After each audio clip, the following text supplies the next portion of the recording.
You step quietly into a December night at the tail end of 1940. A hush seems to settle over everything, as if the world is holding its breath, caught somewhere between headlines carried on the wind from distant continents and the steady rhythm of small-town life in America. Snow sifts through the air like powdered chalk, lazy and slow, drifting down onto roofs that still recall the lean shadows of the Great Depression. Each flake lands softly, but the cold bites sharply at the edges of your sleeves as your boots press into a fine crust of ice. The windows of the shops glow faintly, a soft amber light flickering behind glass that looks almost cautious, like even the display panes are bracing for change. You can feel it in the air, yet not panic, not celebration, but a kind of alert stillness. Though the season is festive, and those strings of lights hum quietly in windows, there is something unsaid lurking beneath the warmth, something you can't quite name. The United States remains officially untouched by the war sweeping across Europe, yet every front page, every scratchy radio bulletin has planted a seed of inevitability. Whispers of bombings in London and the fall of Paris hover over conversations like invisible frost.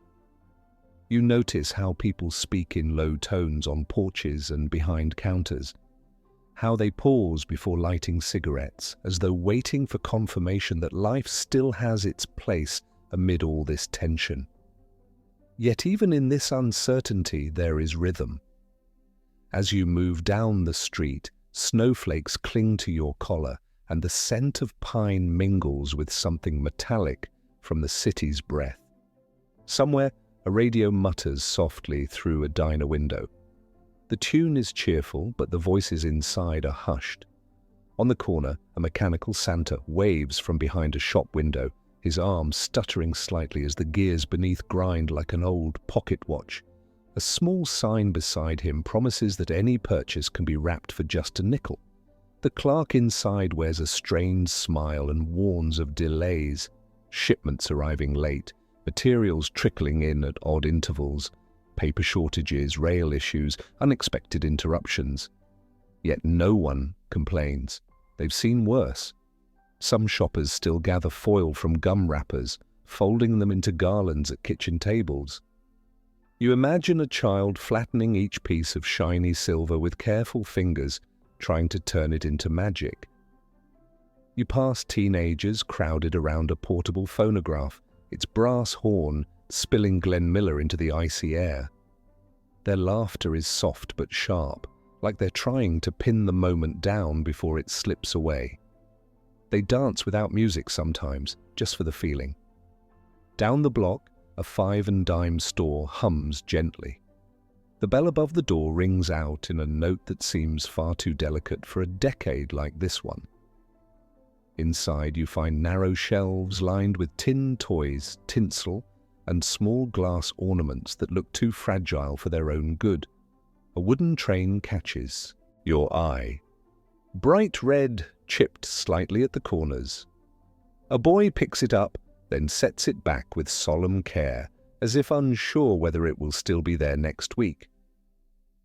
The clerk murmurs that another shipment isn't expected until January. He says it kindly, with a tone that floats somewhere between hope and resignation.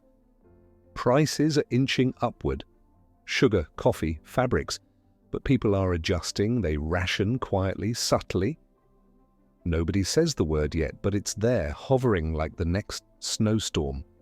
You hear it in how a woman debates between two small gifts, her gloves frayed at the fingertips, her coat mended at the elbows. She chooses the less expensive one, smiles faintly, and tucks it under her arm like it holds more than it costs. Outside, a car rolls past, its engine sputtering before settling into a soft rumble. A 1939 Chevy, maybe. The driver slows to admire the decorations, his breath fogging the windshield. Gas is still cheap enough, but conversations carry rumors about rationing, about fuel restrictions. He drives on anyway. You watch him disappear into the falling snow, and for a moment you feel like you're watching something important, though you couldn't explain why. Across the street, a diner window glows. Inside, people cradle coffee mugs and listen to the radio. A slice of pie lands in front of a young man who grins as though it's the best thing he'll taste all year. Behind the counter, the news rolls on. Something about Congress, something about aid to Britain. Some listen intently, others pretend not to. Back in the street, the snow has started to stick. Every house you pass seems to hum with a kind of silent resilience. Lights are dim but warm. Some glow from within with decorations that have lasted 10 Christmases or more. You pass a small home where a child presses her nose to the glass, watching the snow fall as if it's a performance meant only for her. Her mother adjusts a cardboard star at the top of their tree, crooked, homemade, and radiant. In that single window, you feel the full weight of a season suspended between years of struggle and a future that won't reveal itself. The quiet carries you forward into neighborhoods that feel stitched together by hope. The glow of Main Street trails behind you, fading like the tail end of a song you don't want to forget. Up ahead, the lights stretch longer, decorations hanging from lampposts and awnings in uneven loops. The street widens, the stores try to dazzle, but you notice the gaps. How shelves are padded with spacing tricks to make them seem full. The goods are there, but only just. Supply is twitchy, freight is late, factories are shifting. Behind every cheerful display is a quiet calculation. You duck into a dry goods store and the warmth closes in around you. The smell of wool and old paper reminds you of your grandmother's attic. Sweaters are stacked near the entrance. The clerk, young, too young, says it might be the last batch. For the season, he doesn't meet your eyes. You nod, understanding. Manufacturing has begun its slow pivot toward defense. Even if the country isn't at war yet, the factories are preparing.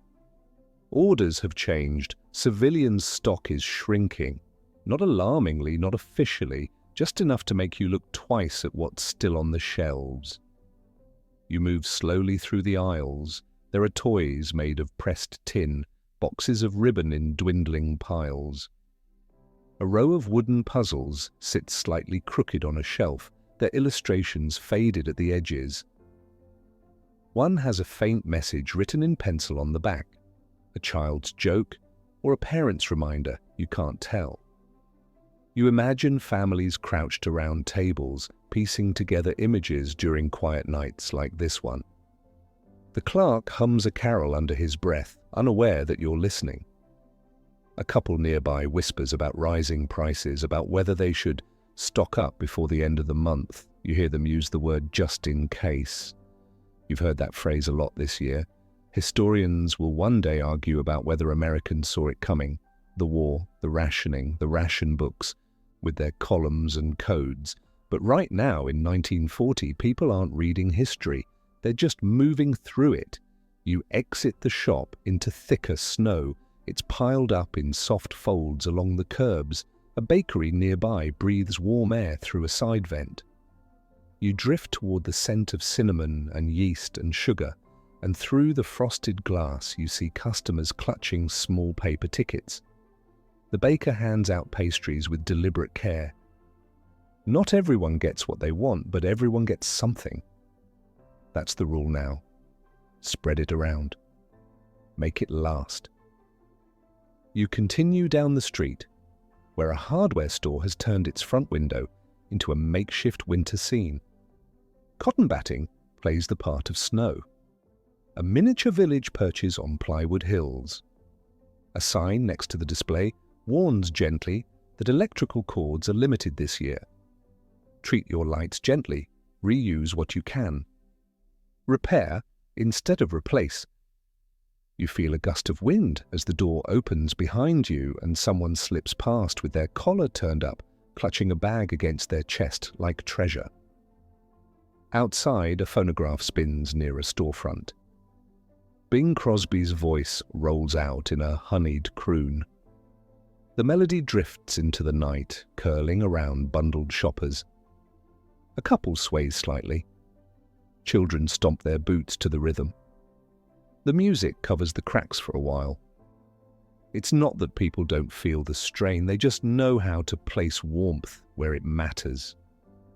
You drift into the music for a moment, letting it coat your thoughts. This is not a decade of indulgence, but of finding sweetness where you can. You turn toward a corner store just to keep moving, just to stay with the moment. The shelves are smaller here, the lights dimmer. A little boy reaches for a can of cocoa, and his mother gently pulls his hand back. "We have some at home," she says. "Let's let someone else take this one." Her voice is soft, not scolding. A man asks about oranges, and the grocer shrugs. "Maybe," he says. "Maybe not." Nobody expects guarantees anymore. Apples will do. And as you step back into the falling snow, you realize you're carrying something with you. Not just memories, not just scent or sound, but the quiet knowledge that the world is changing. Yet still tonight, the lights shine. You leave behind the murmur of Main Street, its soft chatter fading as the snowfall thickens and the houses grow closer together. Each porch you pass wears a different version of winter, some lined with paper lanterns that flicker against the dark, others adorned with garlands made from hand-tied fabric strips or strings of dried berries. Nothing sparkles in excess. Everything gleams with care. You are walking through a neighborhood that has learned to measure its joy in teaspoons, to stretch its cheer like the final thread of a spool. Somewhere ahead, a door creaks open and the warm spill of light cuts across the snow. You follow it instinctively, drawn to a house that looks like it remembers how to survive long seasons. Inside, the living room breathes in the quiet rhythm of evening. A radio hums with the familiar tones of a narrator unfolding a holiday tale. The family is gathered close, faces lit not by screens, but by a honeyed glow that seems to hover over the furniture like a benediction. The fabric speaker grill of the radio pulses with each vowel. You do not need to be inside to feel the weight of that moment, the warmth that stitches people together in the hush between songs and sentences. It is the hearth of the 1940s, that tall, humming cabinet with the world tucked inside it. You imagine the father reclining, pipe idle on the tray beside him, while the mother counts her stitches, yarn threaded like breath through her fingers. A child sprawls on the floor, chin propped on hands, entirely absorbed in the unfolding story. It is not a grand room. The curtains are threadbare in places. The clock ticks unevenly on the mantel, but the space feels whole, a stitched-together testament to endurance. Magazines lie on the table, their corners curled. An advertisement boasts a radio that can capture shortwave from across the ocean. You think of the irony. A world straining at the seams, yet still holding space for jazz, for presidential voices, for holiday broadcasts. By 1940, nearly every American home owns a radio. Not as background noise, but as company. It fills rooms the way firelight once did, wrapping families in sound, in presence. You step into the imagined scene just as the program shifts. Strings swell. A vocalist begins to sing in that velvet tone that sounds like someone folding you into an old quilt. The child on the floor sighs. The father's eyes soften. The mother sets her needles down and closes her eyes. Outside, the wind rattles a shutter, but no one stirs. Inside, the music has created a shelter. Your eyes drift toward the side table, where a tin rests, repurposed long ago to hold saved buttons and lengths of string. Small rituals fill this house, the kind that make do with patience instead of plenty. One folded scrap of fabric peeks out from under the radio. You recall a quiet superstition. Some families believed that lining the inside of the radio cabinet with paper or cloth would improve the sound, ward off static, or simply keep the hum smooth through Christmas night. A small magic born of habit and hope. The broadcast changes again, this time to a comedy sketch. Laughter tumbles from the speaker like coins from a velvet pouch. Brief, bright, and carefully placed. The mother chuckles, and for a moment, the tension you hadn't noticed in her shoulders loosens. The world hasn't gone quiet, but for a few minutes, it feels quieter here. The jokes are light, but they land gently like snowflakes on a warm sleeve. The child laughs too loudly and is hushed playfully by the father. You watch him lean forward and fine-tune the dial, chasing a clearer signal like a fisherman, feeling for the pull on a line. There's a ritual to this tuning, the way his fingers turn the knob slowly, easing through the static, waiting for that sweet stretch of uninterrupted sound. You realize he's not just finding a station, he's looking for calm, for continuity.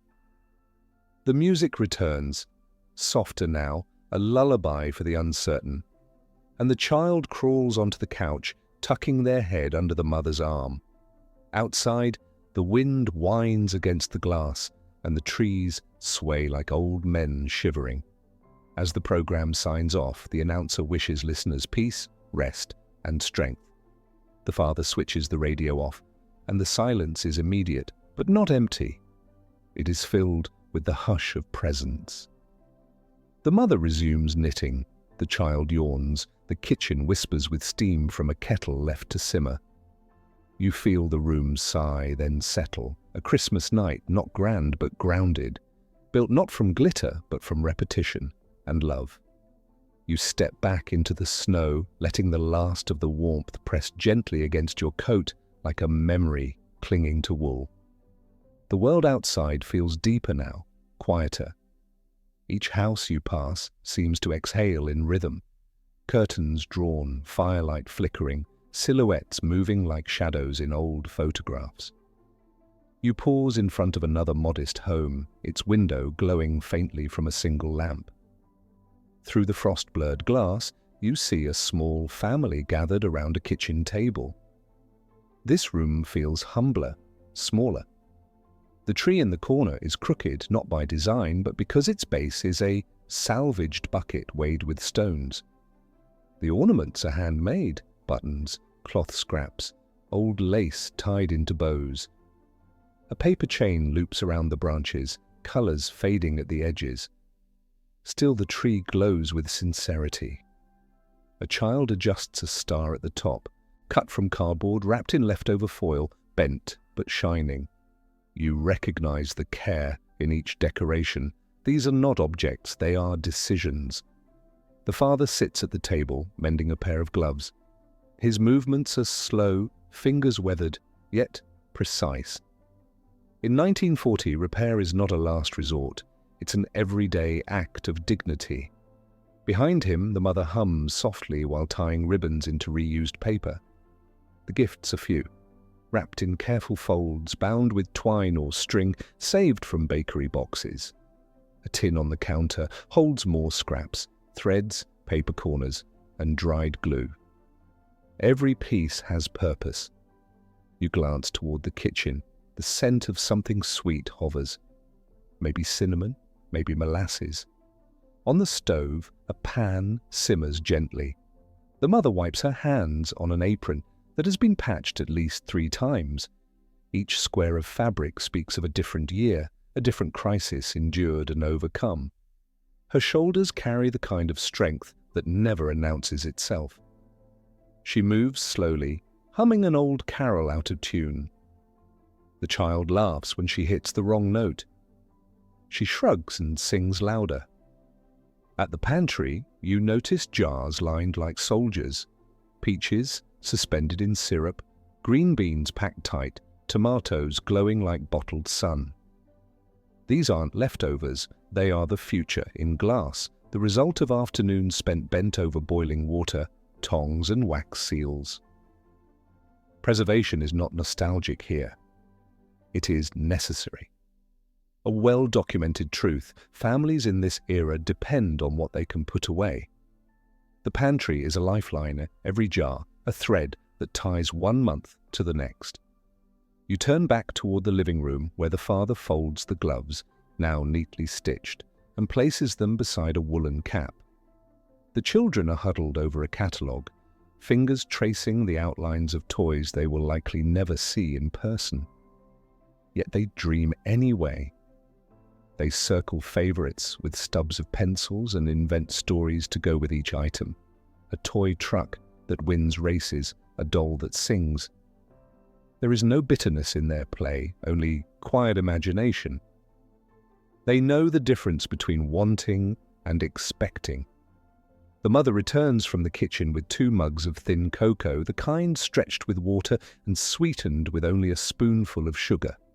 The children drink as if it's the richest treat in the world. You can feel the glow of their appreciation radiate into the corners of the room. Scarcity doesn't erase wonder, it simply teaches how to recognize it. The parents move to the table to wrap the remaining gifts. Small boxes, soft bundles. They work without speaking, aligning edges, reusing every last scrap of ribbon. The way they tie the knots feels almost ceremonial. Wrapping here isn't for presentation, it's a language. Each crease says, "We thought of you." Each fold says, "We made time." Each knot says, "You matter," even if the gift is modest. You watch as the wind presses against the house once more. The shutters rattle, the walls creak. But inside, nothing shakes. In the corner, the tree twinkles faintly, not because it is loaded with lights, but because even one working bulb can cast a glow if the room is dim enough. The children giggle as they sneak peeks at the drawer where the presents are hidden. The parents pretend not to notice. The air in the room is warmer now, even though the coal furnace hums no louder than before. The warmth comes from the layers of small gestures. The gloves mended, the cocoa stirred, the paper smoothed, the ribbon tied. You feel that warmth settle into your chest as if you've lived in this house for years. And maybe, in some way you have, maybe we all have. In the rituals passed down, in the softness of memory, in the belief that a holiday can still mean something even when everything else feels uncertain. This is a Christmas not made of abundance, but of endurance.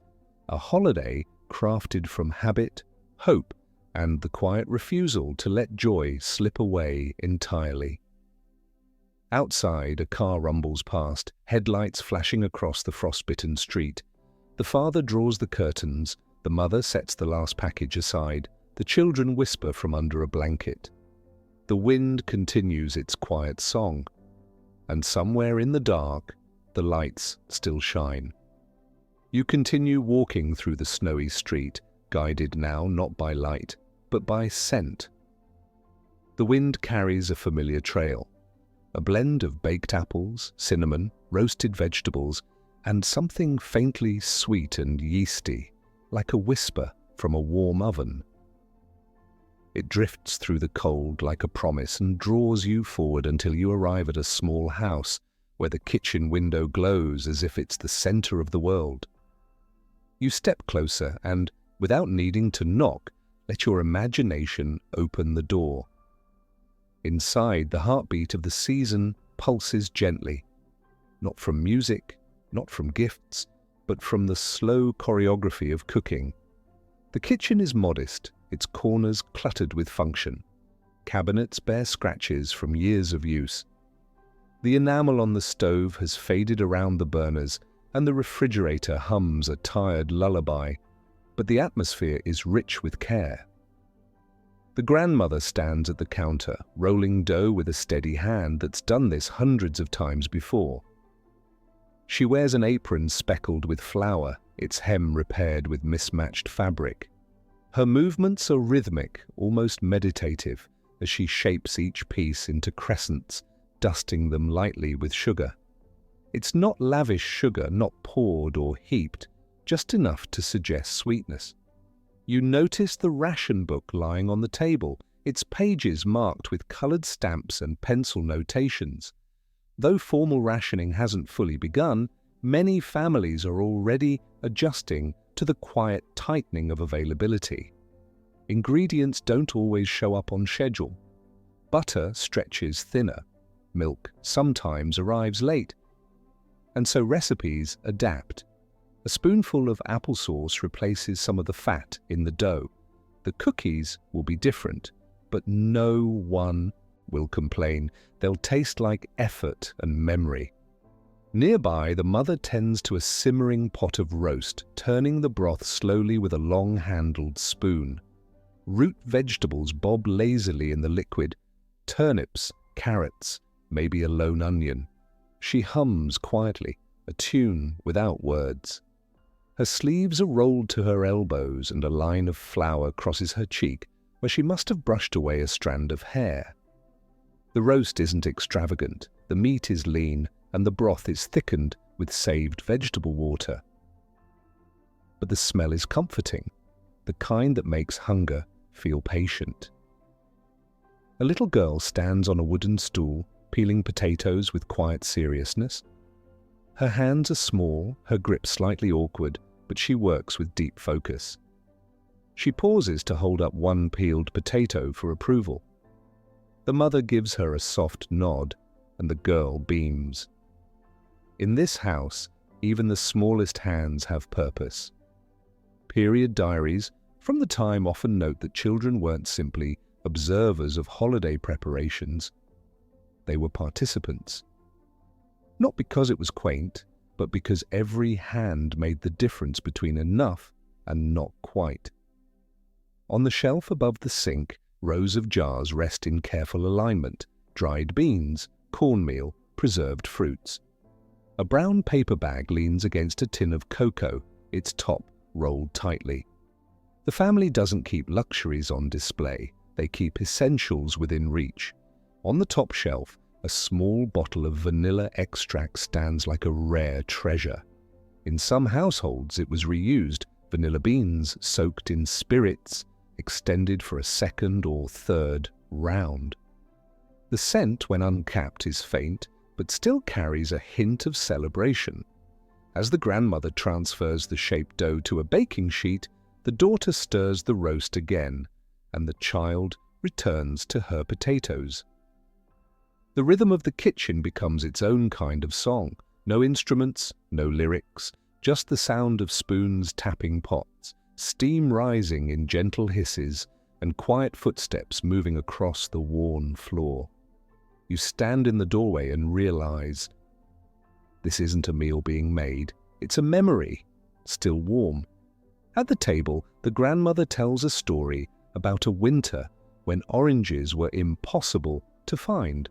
She speaks of how children treasured even a single orange in a stocking, how some families saved the peels and set them on windowsills to fill the room with scent. You can almost smell the citrus even now. The daughter laughs, adding that coffee has been unpredictable too. Some neighbors have started mixing it with chicory to make it last longer. You imagine the flavor, a bit bitter, slightly earthy, but appreciated all the same. They aren't lamenting, they're remembering. The grandmother checks the oven. The cookies are nearly done. Pale gold, their edges just beginning to firm. The little girl peeks through the glass and gasps with joy. On the kitchen table, a cookbook lies open, its pages worn and speckled with oil stains. A handwritten note in the margin reads, "Use mashed banana to stretch butter, for family only." The note is practical, but it glows with the truth of the era. Hospitality balanced constantly against necessity. The daughter now slices fresh bread, the kind made with extra care, because flour can be fickle. You can see it in the way she handles the loaf. Gently, with the reverence of someone who knows how much work it takes, to get every rise just right. The smell of yeast, browned crust, and warmth fills the room like a blanket. She spoons a bit of broth into a small bowl and tastes it thoughtfully before adding a pinch more salt. The small girl resumes her work, now carefully placing the peeled potatoes into a pot. You watch them move together, a trio of generations connected not by talk, but by task. The grandmother wipes her hands, the daughter adjusts the stove's heat, the child sings to herself in a whisper only she can hear. Outside, the wind picks up again. The house creaks slightly, but nothing breaks the rhythm inside. The cookies come out of the oven, slightly uneven, faintly cracked, but golden and fragrant. The grandmother hands you one, and even in this imagined moment, it warms your hand. She winks as if to say that some joys belong to anyone willing to step into the kitchen and wait for them. The little girl steals a crumb and squeals with delight. The daughter grins and opens the icebox, pulling out a small jar of pickled beets, her fingers red at the tips from earlier preparations. Each item she handles feels chosen, not just used. A memory flickers. One mentioned in community cookbooks that some families kept a scrap jar for things like used vanilla pods or bits of dried citrus peel, soaking them in spirits to create flavors that could stretch across multiple meals. A jar like that sits near the window, the liquid inside glowing amber against the evening light.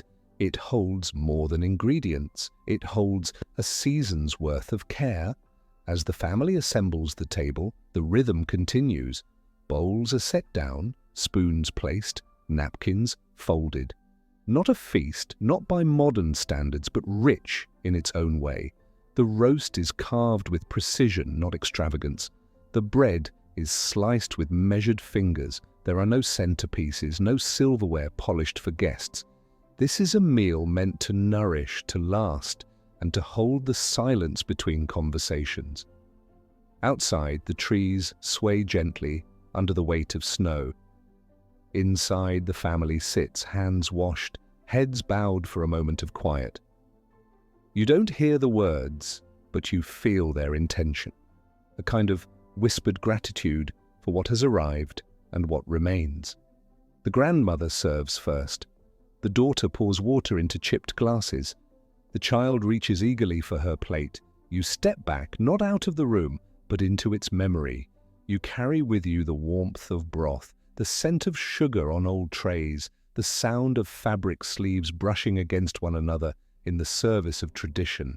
In this kitchen, nothing is wasted, not flour, not fabric, not affection. This is how Christmas begins here, in small bowls, in remembered recipes, in jars sealed tightly against the unknown, in every hand that peels, stirs, dusts, or ties a ribbon twice reused. The kitchen doesn't glitter, but it glows, and you step out into the cold again, carrying its light with you. The snow crunches beneath your feet as you leave the warm scent of kitchens behind and step into the deeper quiet of a residential lane. The houses here feel stitched tightly together, small porches facing one another like familiar hands folded in conversation. Your breath curls in the cold as laughter breaks softly from a side yard. You follow the sound until you reach a patch of open ground where a group of children are playing beneath a sky the color of cold slate. Their boots stamp down a path through the powder, turning soft drifts into glittering trails. The children are bundled in every spare layer their homes could offer.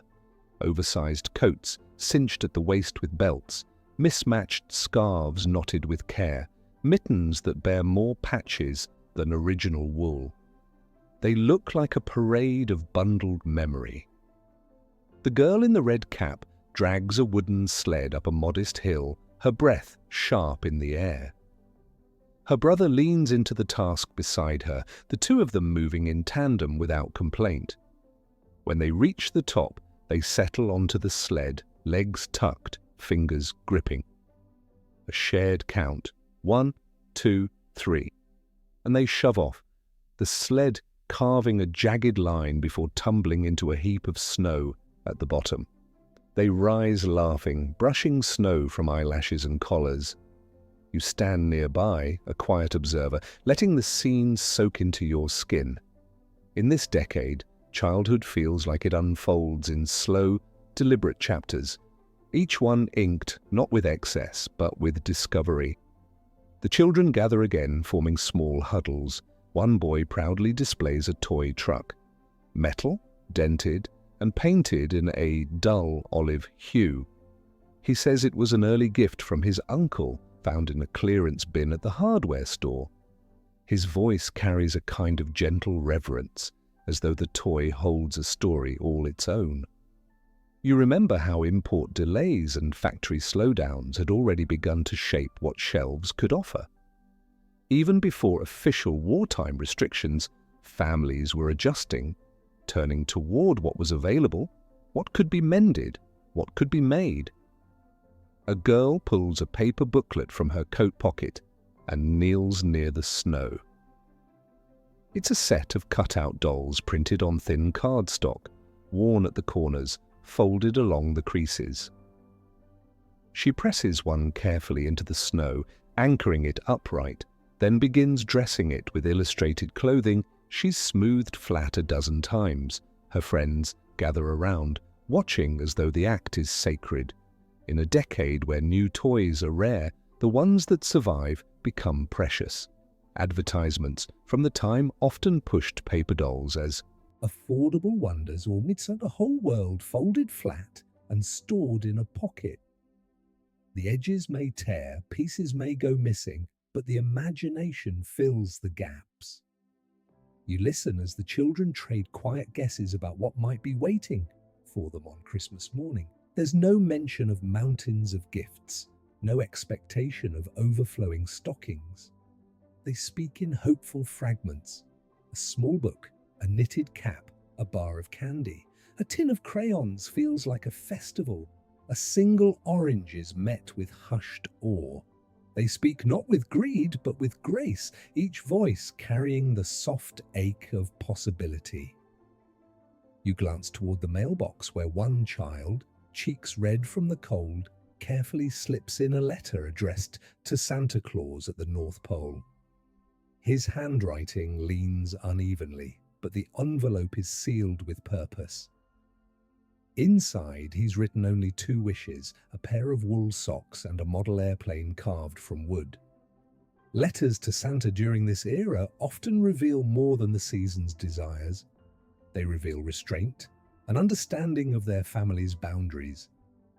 Many requests are not for toys but for needs.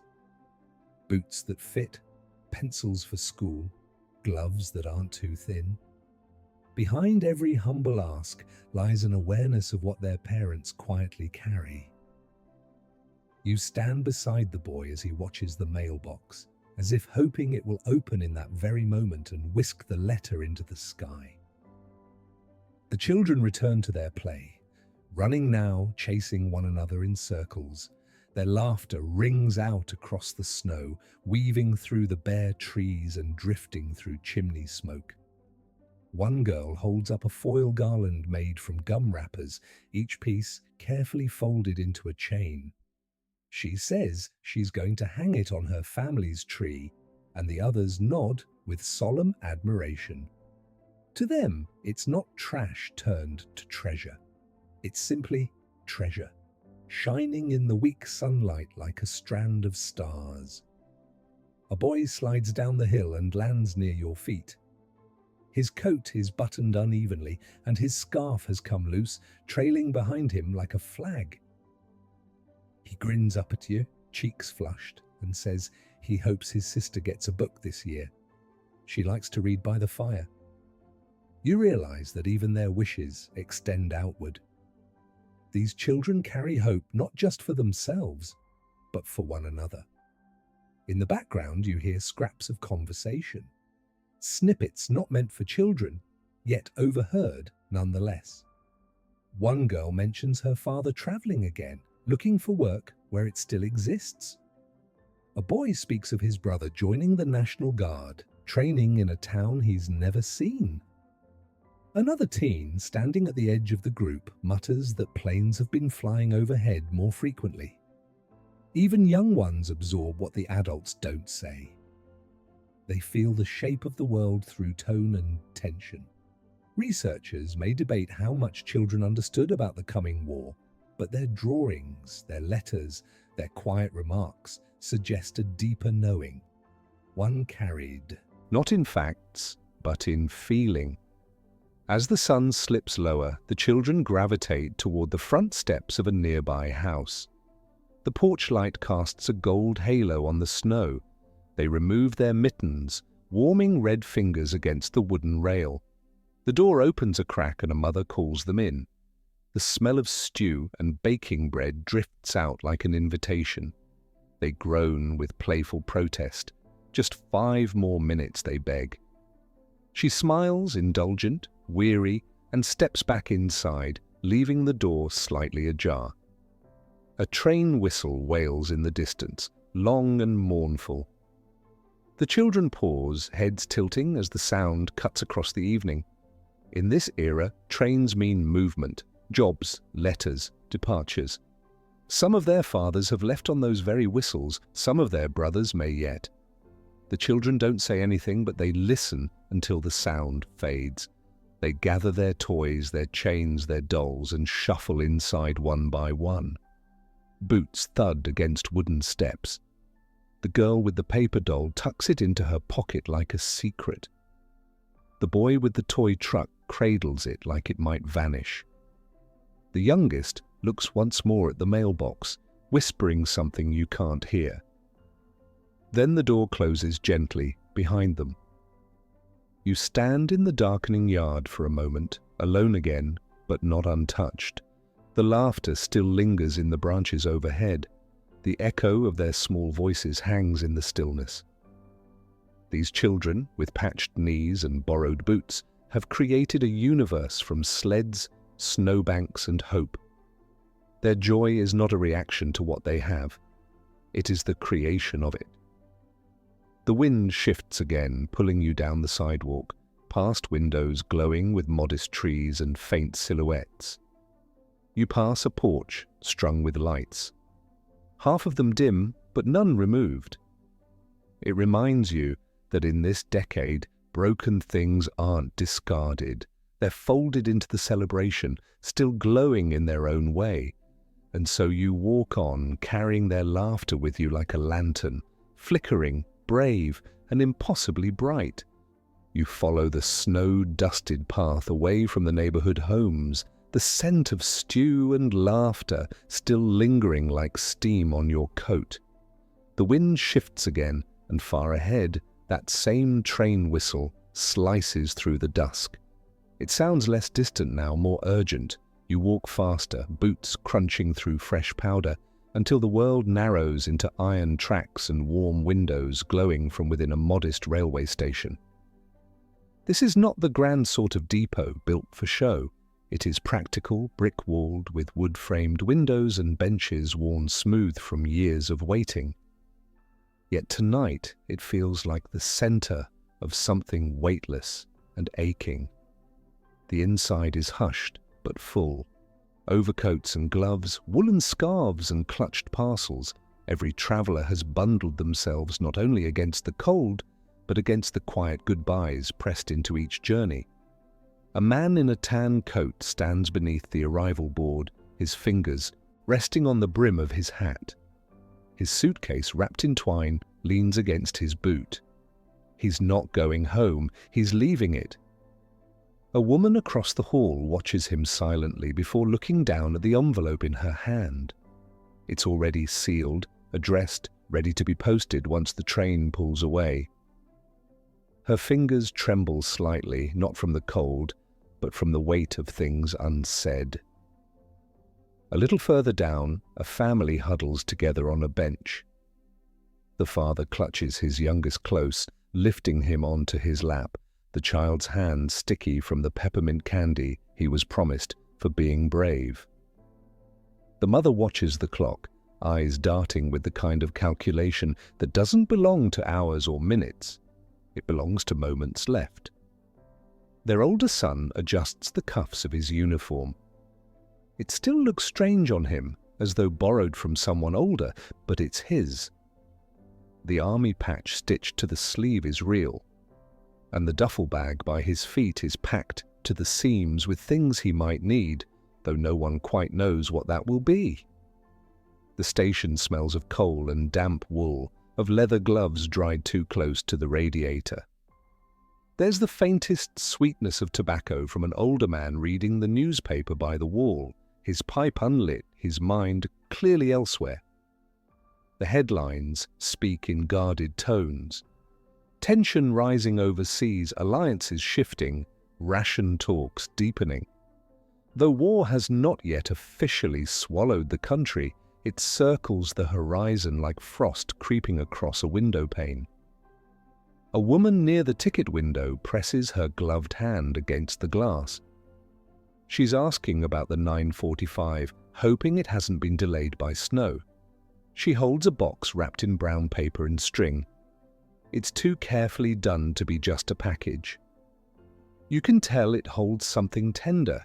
She doesn't say what's inside, but she mentions her brother by name, softly, like it might hurt to say it louder.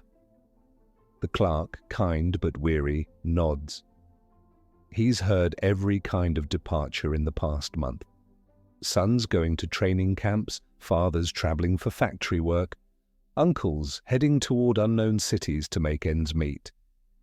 Some will return by spring, others won't. And most won't know until the letters start arriving. Outside, on the far end of the platform, a teenage girl adjusts her suitcase. It's modest, a canvas case with frayed corners and a name written in ink on the handle. She smooths her skirt, checks her coat buttons, then turns to face the wind. She's travelling alone, perhaps to a relative's house or a job in a city where help is still needed. You remember how young women during this time often stepped into roles left open by the slow pull of enlistment. They boarded trains not with confidence but with resolve. Hair-pinned, hearts knotted, feet steady. The train lights bloom in the distance like a second sunrise. The tracks begin to hum before the sound reaches the air. The mother on the bench tightens her grip on her husband's hand. The young soldier stands slowly, brushing imaginary dust from his sleeves. The girl by the suitcase places her gloved fingers against her chest, steadying her breath. No one rushes. Movement is slow, stretched by the weight of things left behind. As the locomotive grinds into view, steam curling upward in thick, white ropes, it feels like the whole station leans forward slightly, waiting to be changed. The conductor steps down, his coat stiff with cold, and begins calling out cities like a litany: Harrisburg, Pittsburgh, Chicago. Names spoken like promises or warnings depending on who's listening. People begin to gather their things, not in a hurry, but with the practiced rhythm of those used to leaving in the middle of something important. The young man with the duffel kisses his mother's cheek, then bends to hug his father. The child in his lap doesn't understand, not really. He waves with sticky fingers, grinning. The woman with the letter drops it into the postbox as the train hisses to a halt, her hand hovering over the lid, a moment too long. The girl with the canvas suitcase steps forward, shoulders back, eyes straight ahead. The man with the twine-wrapped suitcase adjusts his hat and walks toward car 5. All of them are tethered by invisible strings pulled gently into motion. You watch the doors close one by one, like eyelids shutting against the cold. The conductor swings his lantern, the engine groans once, then begins to move. Wheels squeal against frozen track, windows blur with frost, hands press to the glass, waving, reaching, holding on. Then the train is gone, not vanished, but absorbed into the dark line of the horizon. Its sound lingers for a moment, then fades. What's left behind is silence, not empty, but full of everything unspoken. The bench feels larger without the family. The platform stretches longer without the girl. You stand still, letting the cold gather at your collar.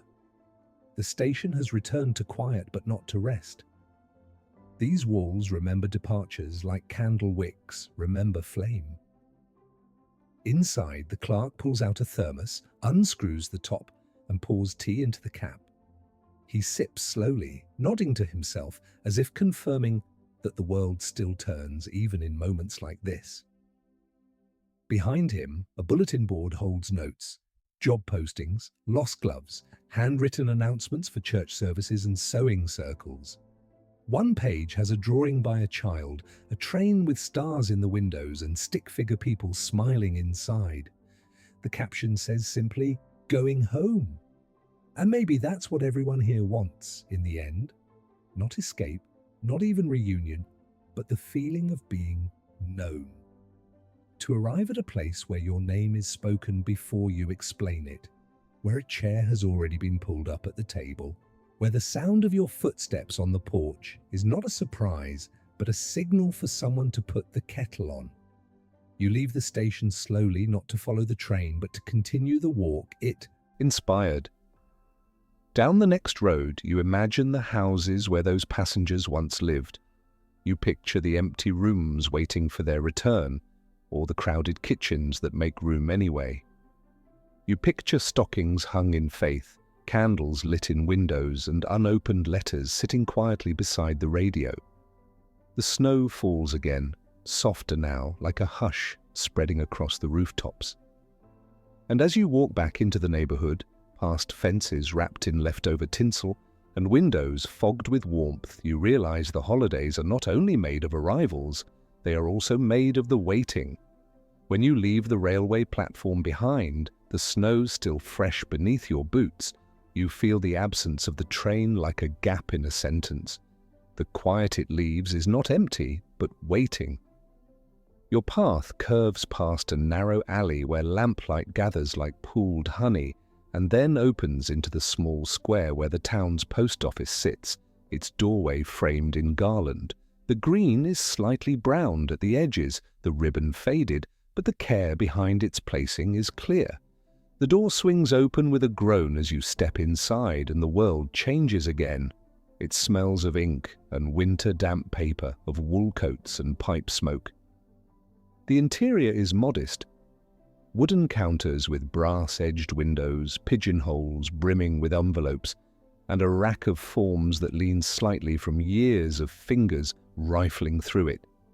There's a bulletin board on one wall with notices about volunteer drives, sewing groups, and black and white photos of boys in uniform who once mailed letters from this very spot.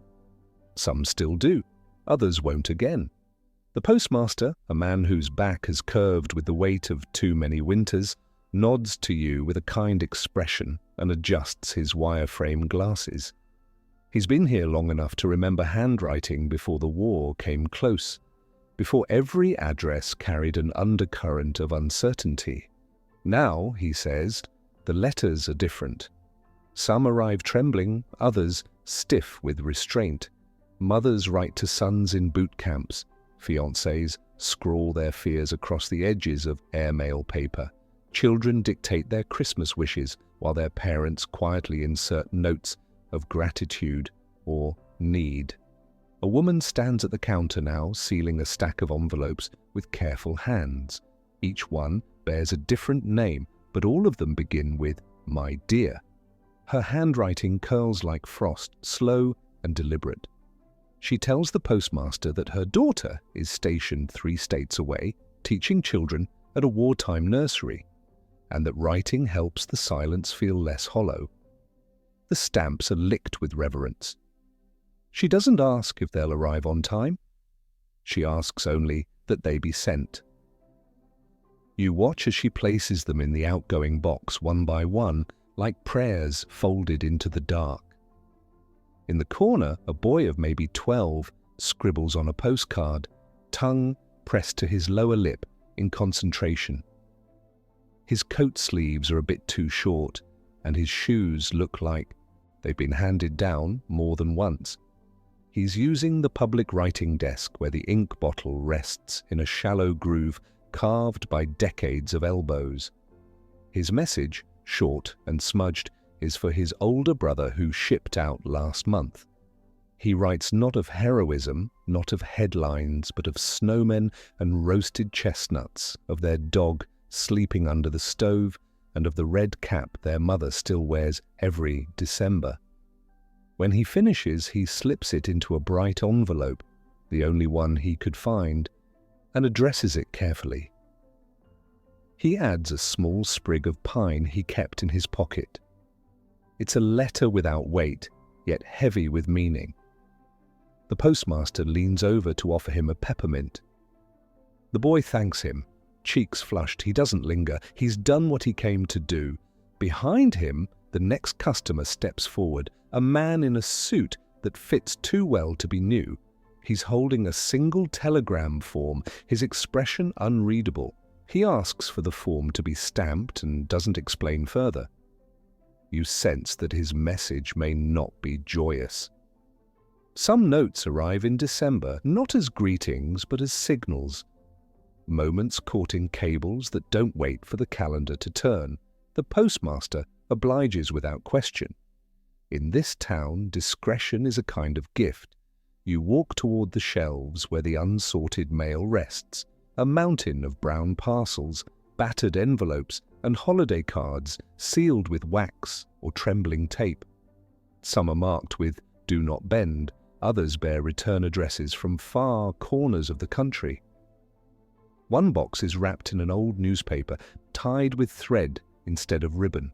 It smells faintly of cinnamon. There's a hand-drawn pine tree on the label. You imagine its sender sitting at a kitchen table, folding cookies into wax paper, placing them carefully between pages of an outdated almanac.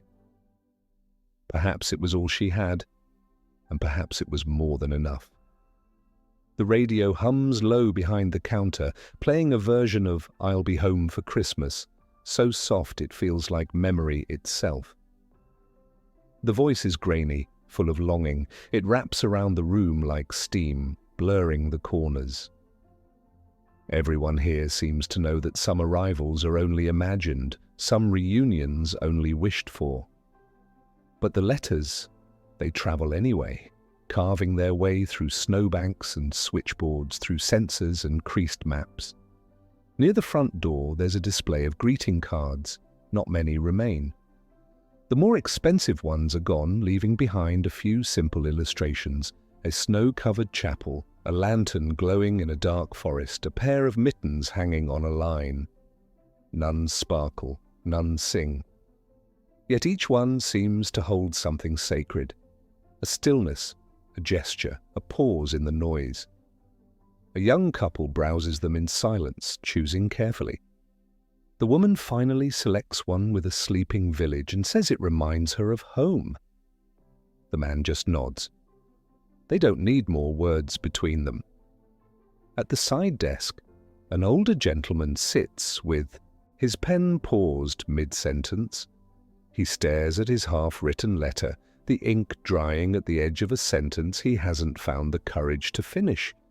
He's wearing a medal on his coat, not as pride, but as memory. You suspect he's writing to someone who once knew him before the medal, before the years bent his posture and quieted his voice. He sighs once, then begins writing again. This time, slower. The postmaster moves from window to window, collecting forms, adjusting stacks, sliding letters into bins. His motions are methodical, respectful, like a conductor tending to sheet music rather than paper. For him, every envelope holds a piece of someone's season, a mother's comfort, a sweetheart's promise, a soldier's breath. He knows the addresses by heart now. He recognizes handwriting before names. He sees who uses blue ink and who still presses too hard when they write. His job is not only to sort, it's to safeguard. The last customer of the evening arrives just before the bell chimes 6. A teenage girl with wind-tangled hair and a scarf knit in crooked lines. She carries no envelope, only a notebook. She asks the postmaster if she can sit a while. He nods. She curls into the bench by the heater, flips open the notebook, and begins to write. You glance over her shoulder just long enough to see the first words.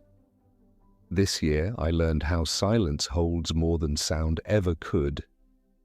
You step out into the night again, the post office door swinging shut behind you with a sigh. The snow has deepened. The lamplight feels dimmer but steadier.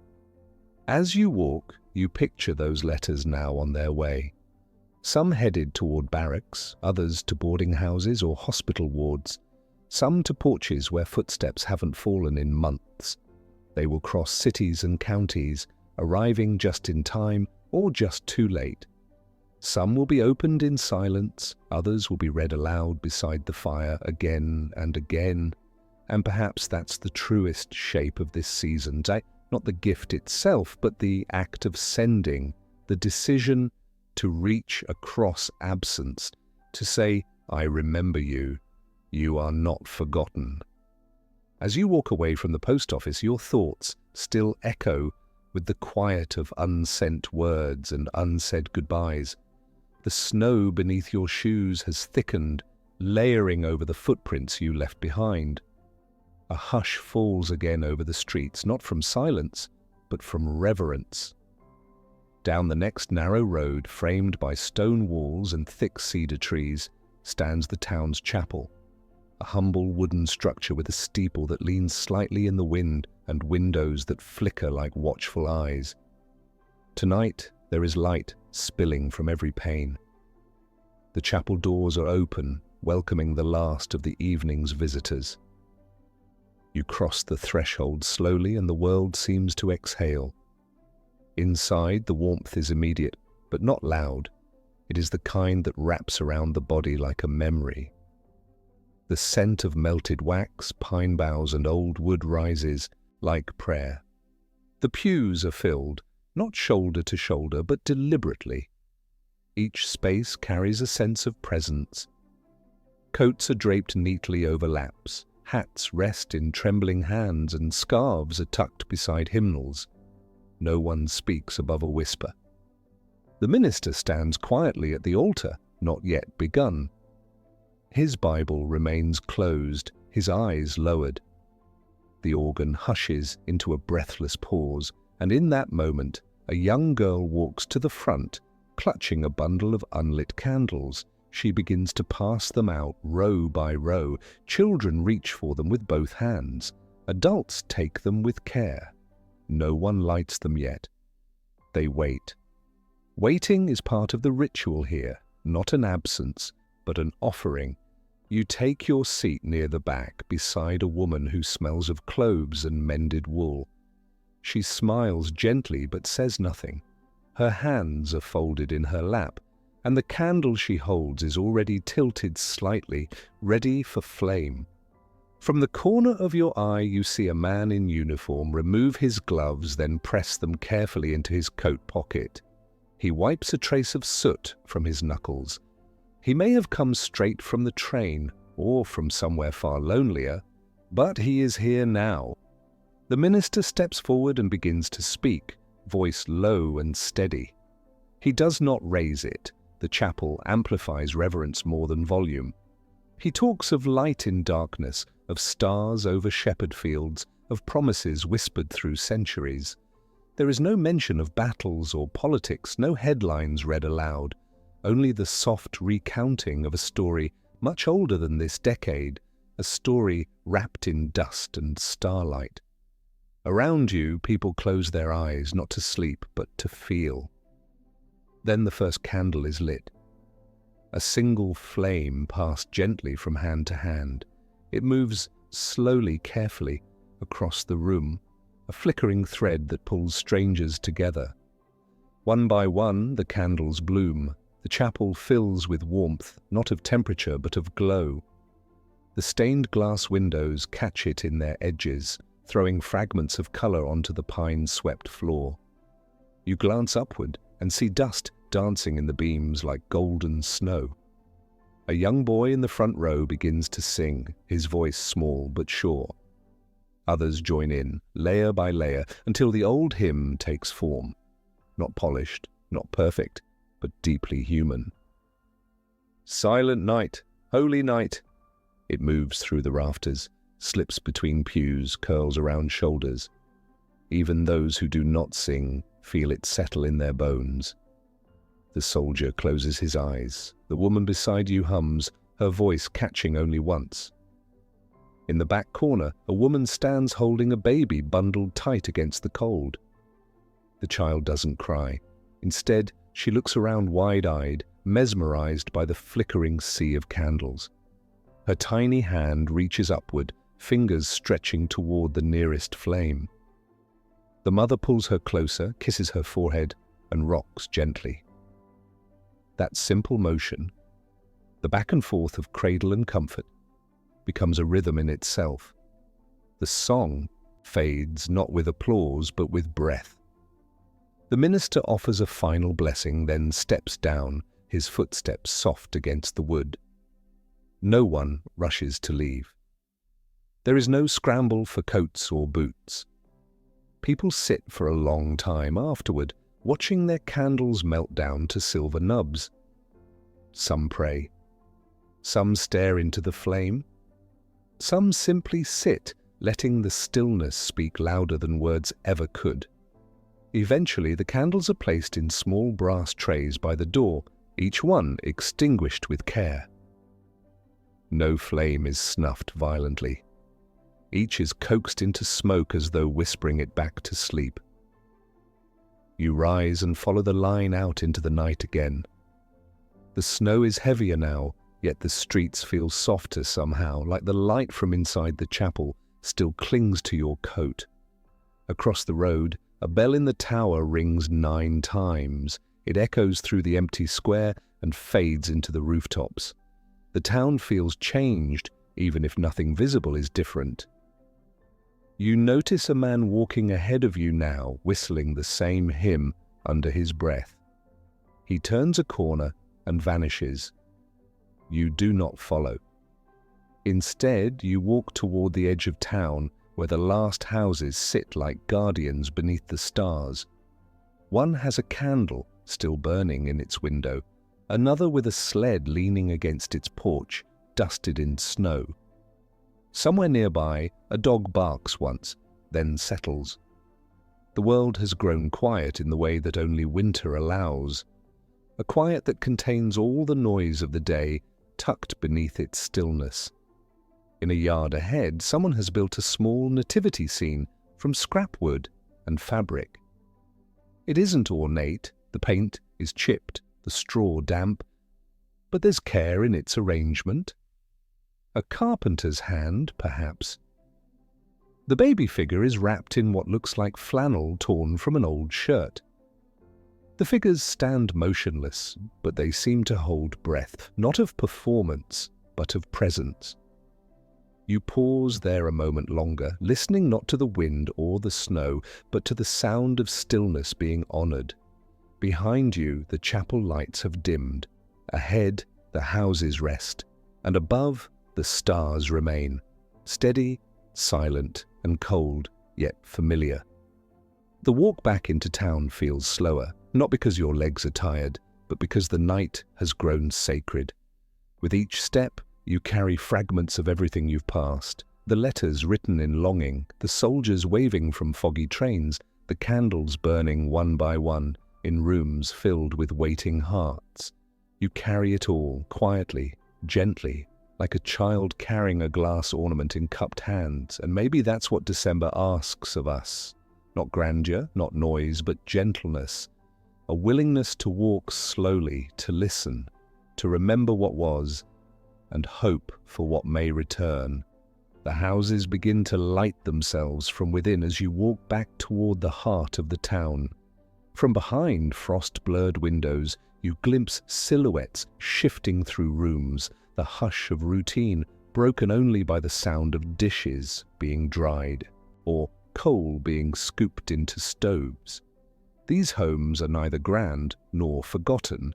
They exist in the in-between, wooden frames weathered by wind, porches creaking under snow, chimneys stubbornly exhaling warmth into the frozen air. And yet, from within, they hum with a quiet resilience that no frost can mute. You pass one such house with a screen door hanging slightly askew, its hinges softened by rust. Through the lace curtain, you see a mother leaning over a metal sink, her sleeves rolled to her elbows, hands wrist-deep in soapy water. Her eyes drift not to the plates, but toward the window, watching the snow settle. In the living room behind her, a radio plays softly. Not music, but a broadcast of bedtime stories, the voice like honey over gravel. Her youngest child is already asleep on the floor, curled in a faded quilt, thumb just brushing the corner of her lip. The woman finishes drying a plate, places it on the rack, and sighs, not in sorrow, but in the rhythm of things long understood.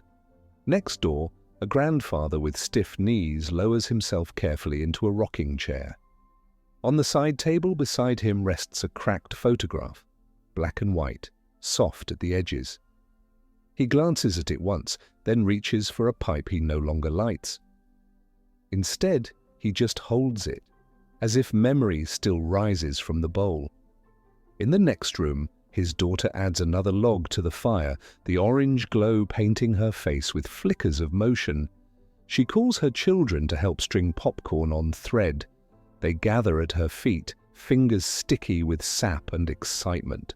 The string breaks halfway through, sending kernels scattering across the floor, but no one scolds. Instead, they laugh, quietly, fully, and begin again. You notice how each home breathes a different rhythm. Some cling to tradition with stitched tablecloths and recipes whispered from grandmother to daughter. Others invent as they go, substituting sugar for honey, using jam jars as candle holders, turning broken toys into makeshift decorations. Nothing matches, nothing shines new. And yet the warmth inside these homes is complete. No one waits for permission to call it Christmas. They make it with what remains. In one house, the oldest son has returned just for the evening. His uniform hangs over a chair, damp with melted snow. He moves through the kitchen as if remembering it step by step.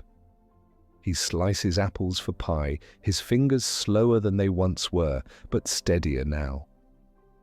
His mother watches from the doorway, not offering help, just watching, taking in the simple miracle of presence.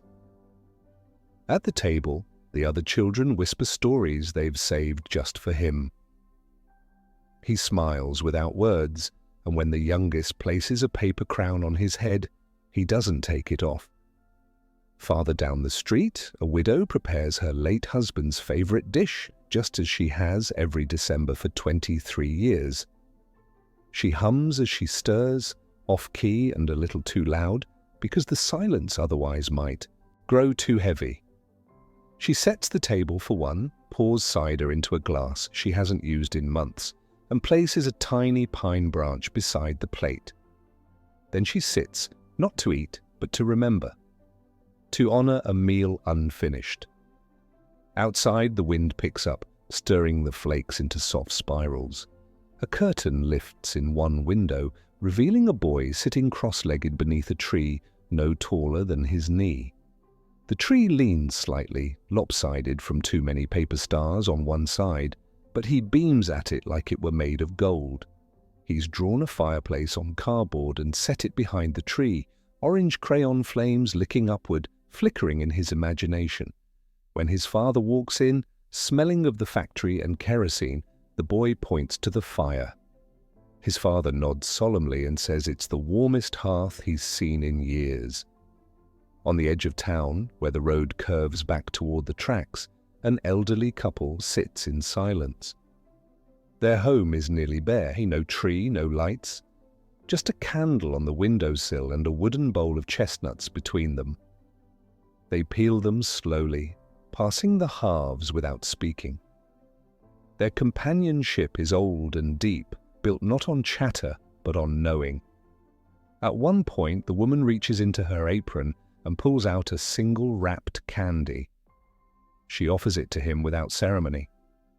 He unwraps it, breaks it in two, and gives her the larger half. In these homes, time doesn't move like it does in cities. Here, it folds and lingers. 1 hour stretches long enough to hold all the quiet acts that make up a lifetime. A hand on a shoulder, a glance across a room, the pause before asking if someone wants the last slice of pie. These are the things that remain. These are the things December remembers. You continue walking, snow catching in your collar, boots softened with frost. No one sees you pass, but you feel the town breathing around you. Each window a different page, each roof a different verse in this unspoken hymn. Somewhere, a piano plays from behind a door, slightly ajar, its notes halting but honest. A child hums along, a dog barks once, then settles again. You come to a stop at a house with no visible lights, only a flickering shadow behind one curtain. You pause, uncertain whether to continue, but then you notice the faint scent of cinnamon, the echo of laughter long faded. Perhaps the family here is gone, or perhaps they're simply sleeping, wrapped in quilts, dreams stitched into their breathing. In this town, even darkness feels familiar, and perhaps that's the truest gift of the season. Not the gifts wrapped beneath trees, but the rooms wrapped around people, the kitchens filled with old stories, the stoves lit not only for warmth, but for memory. These homes don't shimmer, they endure. With one last glance at the homes behind you, you turn toward the square again. The path you took is already vanishing beneath fresh snow.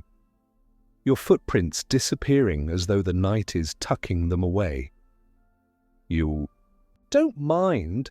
This kind of forgetting is gentle, like falling asleep with music in the background. You walk on, deeper into the quiet. Past the rows of quiet homes and the low murmurs of evening kitchens, you reach the edge of the town square where the old schoolhouse stands like a patient guardian. Its bricks are chipped at the corners, its bell long silenced, but tonight its windows glow with soft yellow warmth and silhouettes dance inside. The chalkboard has been dusted clean, desks have been pushed to the edges. In their place, folding chairs, garlands made of yarn and popcorn, and a stove glowing stubbornly red at the back. It smells of melting snow, pine needles, and something faintly sweet. Perhaps a pie warming on the windowsill to hide the taste of flour stretched too thin. You step through the wide wooden door and the room meets you with noise, not clamour, but joy blooming in gentle pockets.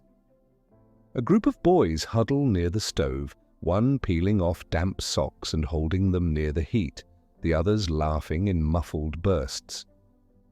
Girls gather near a table, lined with old jam jars, now filled with cutout stars, ribbon scraps, and candles barely tall enough to flicker.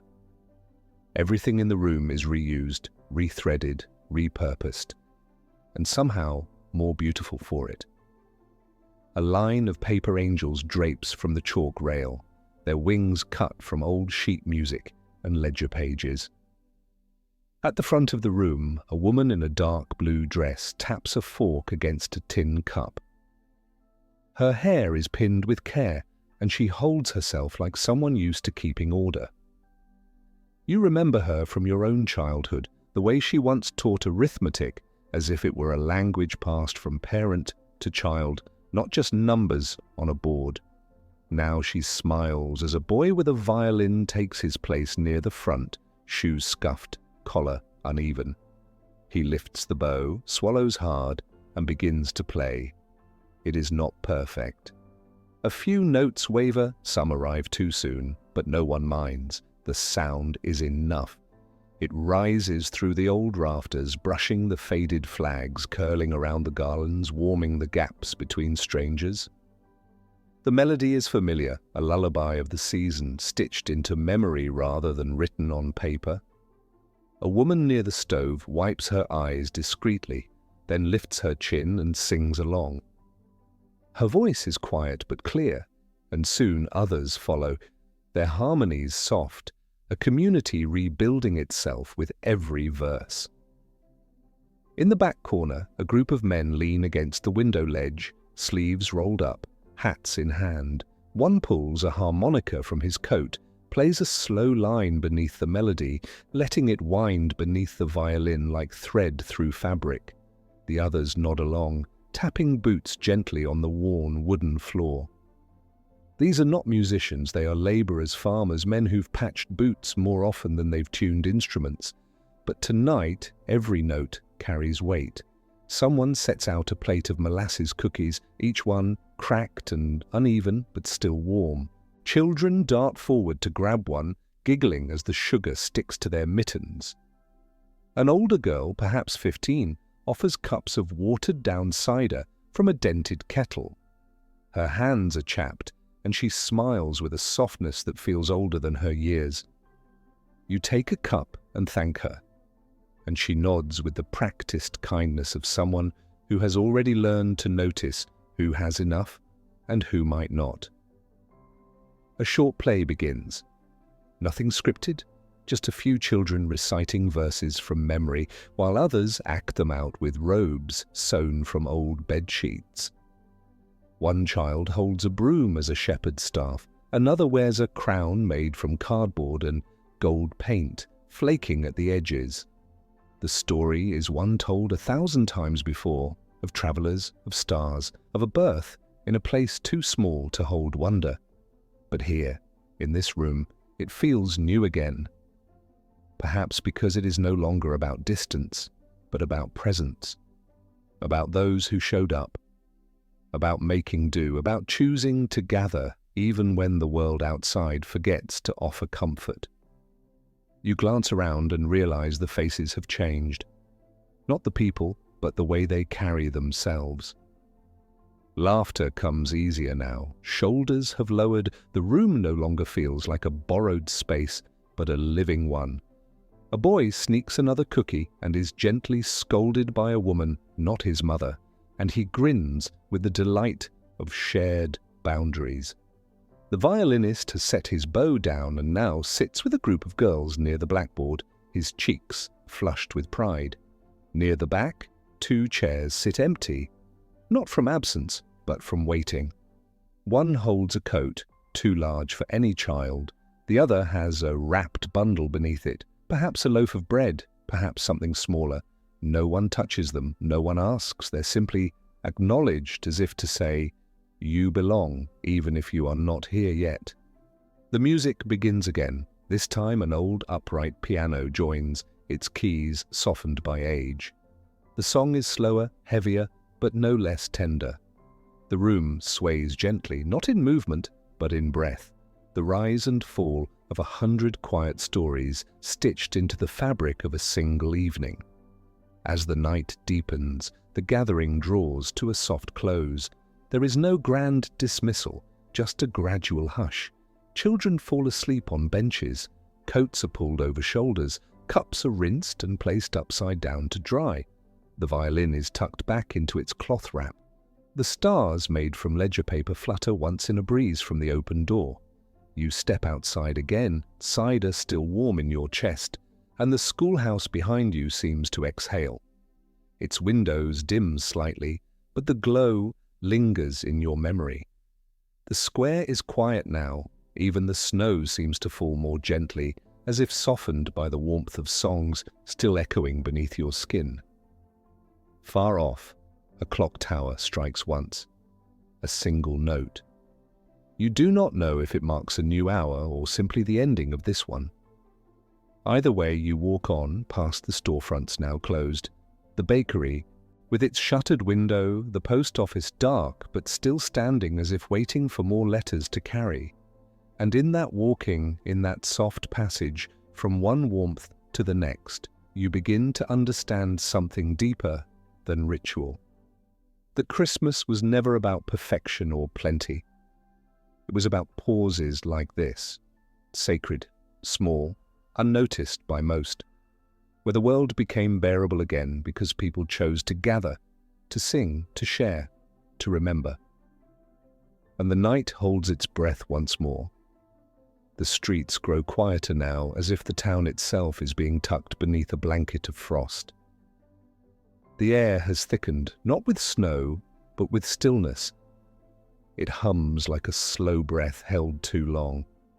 Footsteps that once crunched along the sidewalk have faded, and doors have clicked shut behind gloved hands. The schoolhouse windows have gone dark, but echoes still linger. Laughter faint as smoke, music trailing like ribbon through the night air. And now all that remains is the pause before midnight, the kind of hush that does not demand silence but invites it. You walk past the train station again. The bench outside is empty, the lantern above flickering as if unsure whether to stay lit.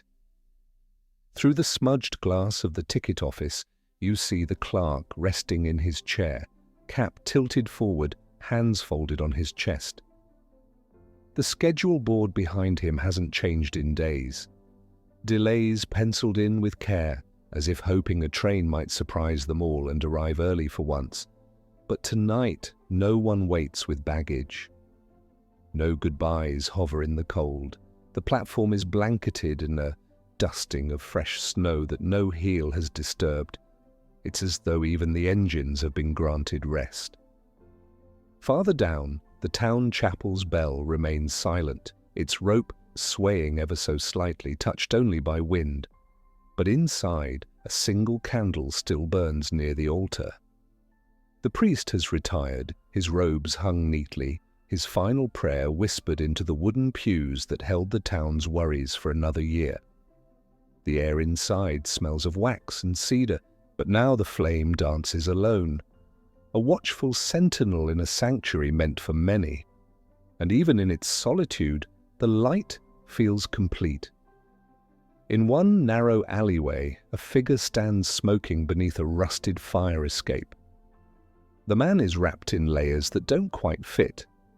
A coat too short, boots too large, and his face carries the weather in its lines. He's not from here, that much is clear. A stranger, maybe a drifter, maybe something in between. He watches the snow fall with a kind of reverence, his cigarette's ember blinking like a reluctant star. He hums something under his breath. Not a hymn, not a carol, just a tune pulled from wherever memory still lingers. When it ends, he flicks the ash, adjusts his collar, and disappears into the shadow between buildings, leaving only steam behind. Back in the homes, now drawn tight with sleep, dreams begin to unfold like stories left on the edge of waking. In one, a little girl stirs, tangled in patchwork quilts, her breath fogging the cold air above her lips. She whispers a wish not toward the sky, but into the fabric of her pillow. A wish that her father might come home by morning, that the war would forget him just long enough. Her mother lies 2 rooms away, awake, but still, eyes open in the dark. She doesn't cry, she's done crying. Instead, she counts the spaces between the floorboards, tracing the rhythm of the house as if the wood itself could offer answers. Across town, in the upstairs bedroom of the corner bakery, an old woman sits in a rocking chair that creaks just once with every sway. On her lap, a letter unopened. The handwriting is familiar. Too familiar, and that's why she hasn't read it. Not yet. The envelope is worn at the edges, but the ink remains sharp. She stares at it until the candle beside her gutters low. When the wick gives out, she doesn't move, just rests her hand atop the letter like a promise she isn't ready to break. Meanwhile, in a home with peeling wallpaper and 3 boys sharing one bed, the middle child dreams he is flying. Not with wings, but with skates, across a frozen lake that never cracks under stars that never dim. In his sleep, he laughs once, then rolls over, taking most of the blanket with him. His brothers grunt in protest, then settle again. Tomorrow, They'll wake before dawn and argue over who opens what first, but tonight they are a single tangle of limbs and breath, warmed by closeness more than wool. Elsewhere, a man paces a room lit only by oil lamp. His boots echo against the hardwood with each step. He's not waiting for anyone, not exactly. But he can't sleep either. The war has left him unscarred on the outside, but inside something still stirs. In his hand, a photograph. Folded, unfolded, folded again. The face in it smiles at him, frozen in time. He presses the corner of the photo to his lips once, then slides it back into his coat. When he finally sits, the chair creaks like it's exhaling too. Outside, snow continues to fall. Slower now, thicker, as if the sky itself is drowsy.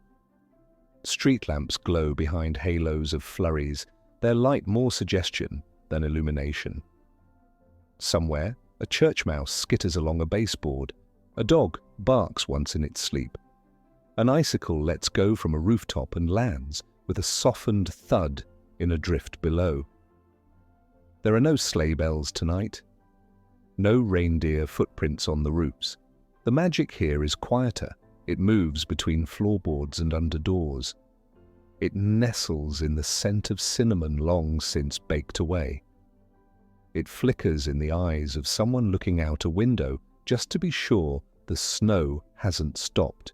It whispers, "You're not alone," not in words, but in presence. In the weight of the blanket, the shape of the room, the hush between heartbeats. And so, the town holds its breath. Midnight approaches not like a climax, but like a tide. It washes over the rooftops, over the curled figures in their beds, over the coals burning low in the stoves, over the empty streets that aren't really empty at all. The world may be paused, but it is not hollow. Every silence is full. You pause beneath a lamppost that leans just slightly, its base crooked from years of winters like this one. You tilt your head upward and watch the flakes gather on your lashes. You don't speak, you don't need to. The moment holds without words, and then, faint, almost imagined, a single bell chimes. It comes from somewhere far, maybe from the chapel, maybe from a porch swing disturbed by wind. But it's there, a single sound, a breath of metal against air.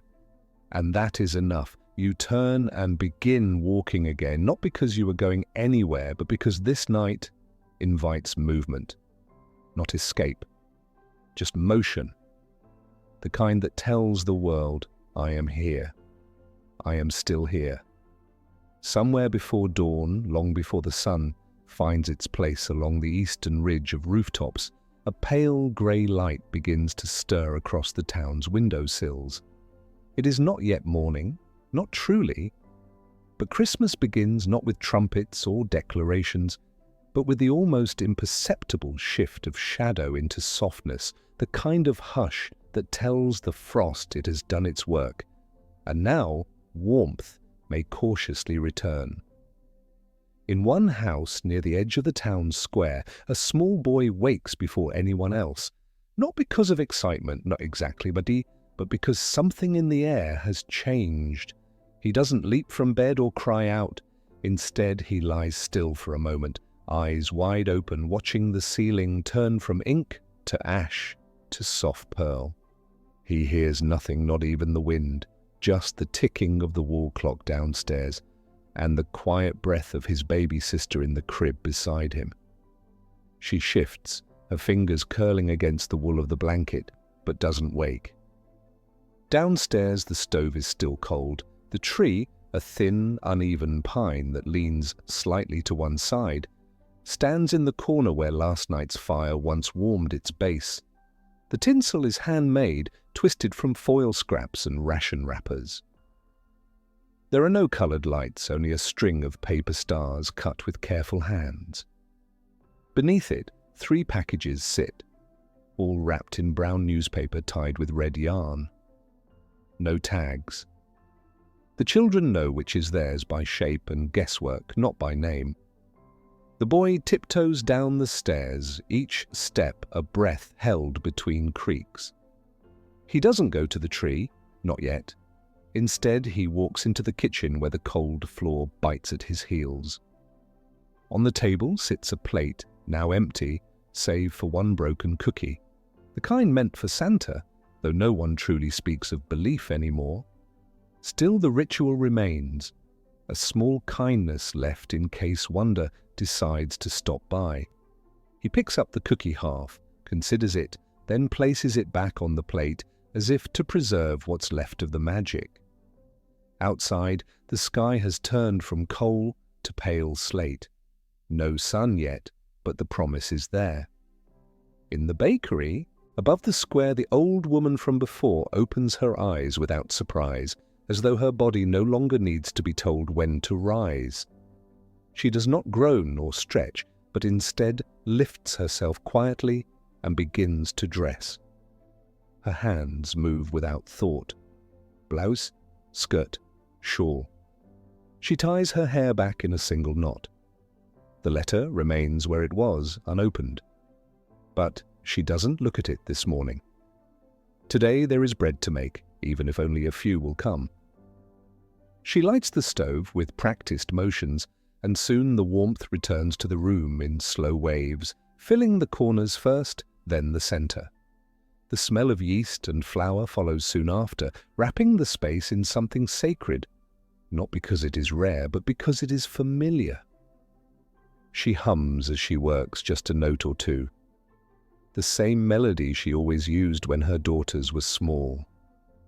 Elsewhere, the man who could not sleep now dozes in a chair near the window. His breath has finally slowed. The photograph rests beside him on the floor, no longer clenched in his hand. The light touches his face like a quiet apology, offering no answers, but at least the dignity of rest. In a few hours, he will rise and carve a small piece of bread for breakfast. He will sit alone at the table. He may say nothing at all, but in that silence, something will soften. In another home, the children wake together. 3 boys, still tangled in the night's warmth. The youngest is the first to shout, and the other 2 bolt upright like startled dogs. Their mother hears them from the next room and smiles into her pillow, though her eyes remain closed. She lets them run down the stairs before she moves, giving them that one moment of surprise, the joy of seeing that something is there, waiting. They find the tree, thin but glowing, and their voices fill the small house. Not loud, not wild, but bright. The packages are lifted, shaken, guessed at. One rips a corner before being stopped by the other. The middle child, the one who dreamed of skating, sits back and simply watches. His joy is not in receiving, but in the ritual itself. The way the day unfolds like a familiar story, always the same, always new. In the chapel, the priest returns to the sanctuary and finds that the candle, the one left burning overnight, has burned all the way down. Its wax has spilled onto the altar cloth, leaving a small stain, but he does not clean it. Instead, he lights a new one. The flame dances quickly without hesitation. A few others arrive soon after. Elderly couples, a mother with a baby wrapped in wool, a boy in his father's too large coat. They sit without speaking. There is no sermon yet, only presence. And in the town square, a new sound emerges. Soft at first, then growing. Not bells, not music, but footsteps. One by one, people begin to emerge from their homes. Some carry baskets. Others simply walk with hands in pockets. The snow crunches beneath them, crisp and clean. There is no announcement, no signal, just instinct. As if everyone knows that this is the hour to come out and greet the day. You walk with them now, your own boots leaving a fresh trail behind. Around you, heads nod, eyes meet. A man offers a quiet morning. A child clutches a handmade doll wrapped in blue cloth. Someone brings a tin of cookies, another a thermos of something hot. These are not gifts in the traditional sense. They are offerings, gestures of endurance, of shared breath, of survival made softer by community. The bakery opens its door and the smell of fresh bread curls into the air like smoke from a chimney. The old woman stands behind the counter, her apron dusted white. No prices are written today. People pay what they can or they don't. She nods at each person, placing loaves in baskets, sometimes adding a little extra. A boy leaves with 2 rolls and returns moments later with a button from his coat. She takes it without a word and drops it into a tin behind the counter.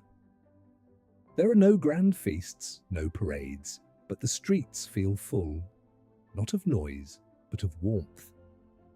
And above it all, the sky finally begins to open, revealing a pale sun rising slowly beyond the rooftops.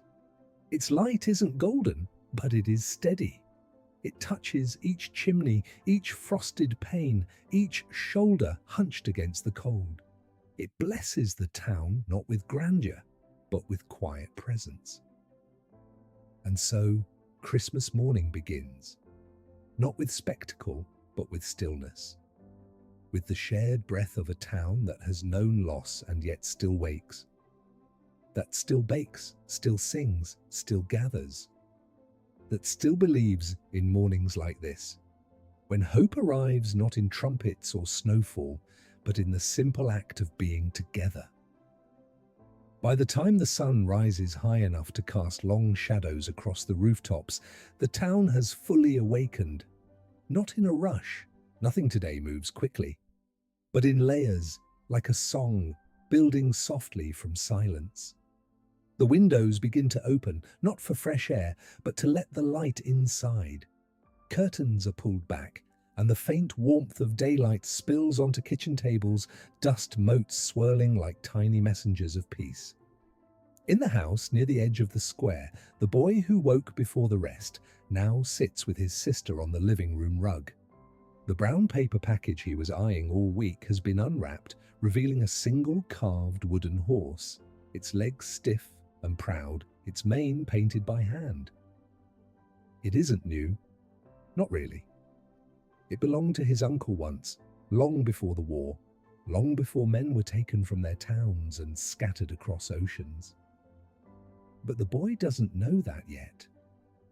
To him, the toy is alive in a way only a Christmas morning gift can be.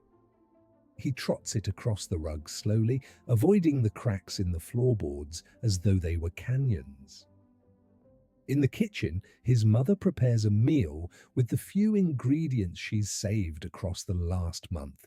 She peels potatoes with care, slices onions paper thin, and stirs broth. Slowly, as if each movement adds something sacred.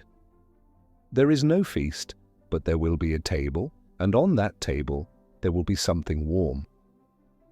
She hums softly the same song she used to sing to her husband when he would return from shifts at the mill, boots heavy with coal dust.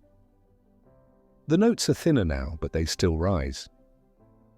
Elsewhere, the old woman at the bakery has closed shop early. The final loaf was handed out to a man who insisted he wasn't hungry, though he took it anyway. She gave it to him with a small nod as if to say, "You don't have to be hungry to deserve bread." Upstairs, she settles beside the window with a tin cup of weak tea. The unopened letter remains on her desk, waiting. She will not touch it today, not yet. Instead, she watches the square below, tracing the patterns made by bundled children, chasing one another through snow that no longer falls but glitters where sunlight finds it. And just around the corner, the chapel's doors are left slightly open. Inside, a handful of candles flicker beneath wreaths of evergreen, their scent mixing with melted wax and old wood. The priest moves between pews quietly, checking hymnals, rearranging programs no one will read. He does not expect a crowd. Today's sermon is not for the ears, but for the space itself, to remind the walls they are still sacred. He walks to the front and sits down, staring at the empty rows before him. He begins to whisper a prayer, not aloud, just into his own chest, as if hoping someone might hear it anyway. In the small, soot-brushed house by the rail yard, an older couple prepares their table. They have no children here this year. Their daughter has married and moved north. Their son writes letters from a base he cannot name. But still the table is set for 4. 2 chairs remain empty, but the plates are placed, the napkins folded. The husband carries the ham, thin and modest, to the center of the table. His wife adds pickled beets from last year's jar. They sit together, hold hands briefly, and then begin to eat. Not in silence, they speak softly about nothing in particular, the garden, the coal delivery, the neighbor's dog. But beneath each word is the echo of what's missing and the silent promise not to say it out loud. Further down the lane, a widow receives a knock at her door. She opens it to find a girl holding a box wrapped in wool cloth. The child says nothing, just hands it over and smiles. Inside is a small tin of sugar cookies and a card with no signature. The widow stands in the doorway for a long moment after the girl skips away, holding the box as though it were heavier than it looks. She doesn't go back inside right away. Instead, she watches the clouds roll gently across the sky, her breath fogging in front of her, her fingers gripping the package like an anchor. In another home, where laughter fills the room but one chair remains empty, a man unwraps a pair of gloves knit by a neighbor who lives 2 doors down. They're slightly too tight, the wool itchy, but he smiles anyway. He pulls them on, holds them up, and nods across the table. The neighbor blushes, shrugs, and cuts another slice of bread. These are the gifts they give now, not expensive or large, but threaded with effort, stitched with memory. The town clock chimes noon, its sound soft against the snow-dulled sky. No one marks the time. There is no rush today, no schedule to chase. Children play longer, meals linger, conversations meander. Across fences and porches, people wave more often. A cup of coffee is poured, not for warmth alone, but for companionship. It is a holiday, not defined by abundance, but by attention. You walk along the back path that curves behind the old schoolhouse. Its shutters remain closed, and the music from last night has fully dissolved into the earth. Yet you feel it in your bones. Not sound, but memory, a warmth that has settled beneath your ribs. You stop near the garden fence where the snow has gathered unevenly. Someone has built a snowman there, leaning slightly to the left, one eye made of coal, the other of a brass button.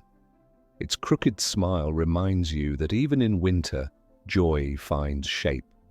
From the ridge, the entire town unfolds below like a painting left out in the cold. Rooftops dusted white, chimneys puffing faint threads of smoke, children's footprints leading in wide loops around trees and benches. A dog barks once from a porch, then curls back into its blanket. A woman on a ladder adjusts the star atop her small porch pine, hands steady despite the wind. And then, from one of the homes nearest the square, a song rises, not a radio, not a recording, a voice, untrained but full, singing an old carol, the kind passed down without sheet music. One by one, windows open, others join in, not loudly, not perfectly, but together. For the first time today, the town sings, not for performance, but because the melody insists on being shared. You pause and let it wash over you.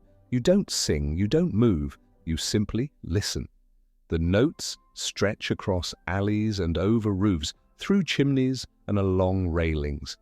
They catch in the trees, nestle into the snowbanks, and echo off the empty church bell that hasn't rung all morning. The harmony is imperfect. Some voices sharp, some late, but none of that matters. What matters is that it's happening. In that moment, you understand Christmas is not only the day itself, but what it draws out of people, the quiet grace, the small risks of kindness, the fragile courage of connection. It is the way sorrow and joy can exist in the same room without fighting. It is the way time slows just enough for a stranger's name to be remembered again. It is not the snow, not the gifts, not even the songs. It is the spaces between, the pauses, the glances, the hands extended without asking.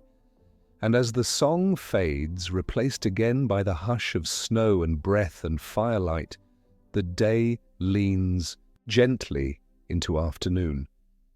There is more to come, more meals, more stories, more quiet hours. But for now, this is enough. The town is whole in its own way, mended not by miracles but by moments.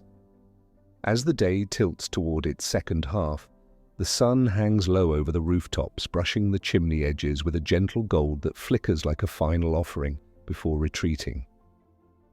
The warmth is thin now, stretched and delicate, like the last piece of ribbon pulled from a gift too many hands have touched. But it is still light, and that alone feels like a gift. In the house near the edge of the square, the boy and his sister have fallen asleep beneath a quilt on the sofa, the wooden horse resting at his side, as if it too has tired from the day's travels.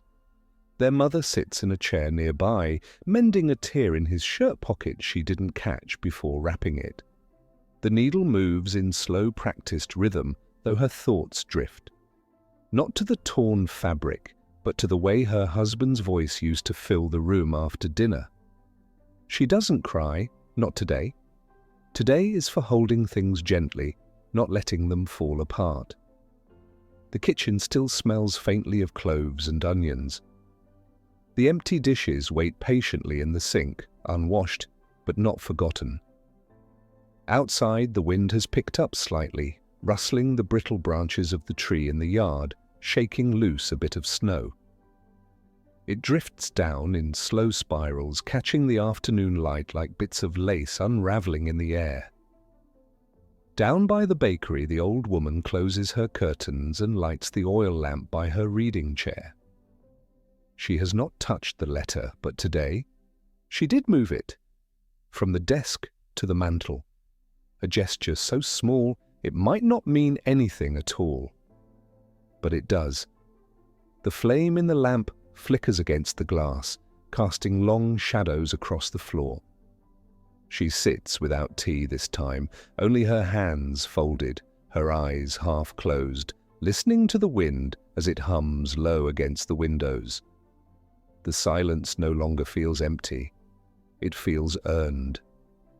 Elsewhere, the couple by the rail yard clears their table, one placing dishes in the sink, the other sweeping crumbs into their hand.